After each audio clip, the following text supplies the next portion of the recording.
ఇక రేవంత్ సర్కార్లో రైతులు ఆరిగోసపడుతున్నారు. ప్రజా వ్యతిరేక విధానాలపై తిరగబడుతున్నారు. నిన్న పెద్ద దన్వాడలో ఇథనాల్ ఫ్యాక్టరీ నిర్మాణాన్ని అడ్డుకున్న రైతులు ఇక తాజాగా నాగర్ కర్నూలు జిల్లాలో అధికారులను అడ్డుకున్నారు.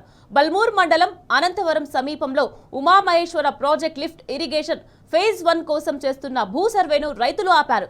పోలీస్ బందోబస్తు మధ్య సర్వేకు వచ్చిన అధికారులను చుట్టుముట్టారు. మా భూముల్లో సర్వే చేయొద్దంటూ అధికారులతో వాగ్వాదానికి దిగారు. విత్తనాలు వేసుకుంటున్న సమయంలో సర్వేలేంటని రైతులు ప్రశ్నిస్తున్నారు. తమ ప్రాణాలు పోయినా సర్వే భూములు మాత్రం ఇచ్చేది లేదని రైతులు తేల్చి చెప్తున్నారు.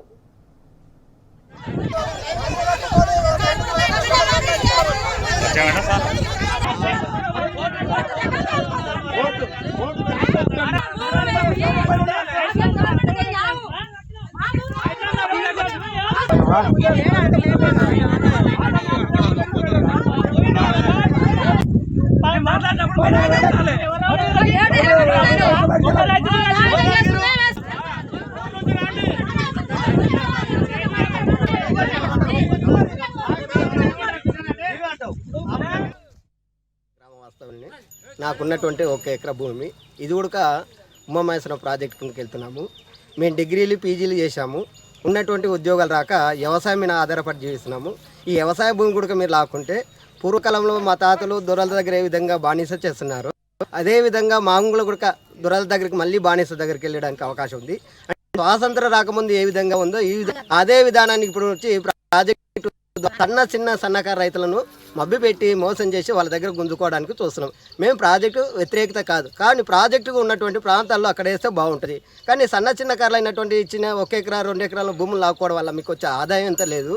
కాకపోతే ఎక్కడైతే ఉందో అక్కడ మాత్రం అంటే ఎంతమంది ఉన్నటువంటి అక్కడ తీసుకెళ్తే ఈ ఊరు గ్రామ ప్రజలందరూ సంతోషిస్తారు.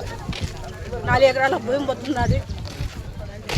నాకేమో లేదు, ఇబ్బంది చాలా ఉంది. నా భర్త చనిపోయింది, నేను గుంతలో నాకేది ఆధారు లేక దాని మీద భూమి మీద గుతకిచ్చుకొని బతున్నాను బతున్నాం. దాని మీద ఏది లేదు మాకు. అయితే అంతే సార్, నా దగ్గర అయితే మాకు దిరమే రాదు. దాంట్లో పోయినాక మాకేం రూపాయలు సార్, మాకు ఏది రాదు.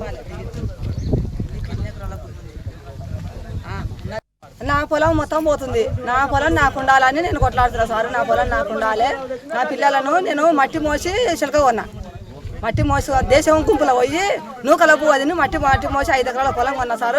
పిల్లలు చిన్నగా ఉండరు, వాళ్ళు 10 చదువుతున్నారు. ఆ పిల్లలు చదివియాలి కదా, మేము చదివియాలి. వాళ్ళు మీతో పాటుగా నౌకలు రావాలి, కష్టపడుతున్నాం. మేము మట్టి తిని మట్టి కాకుతున్నాం. ఉన్న పొలం పోయినాక మా చెట్టు భూమి ఇవ్వండి సార్ మాకు.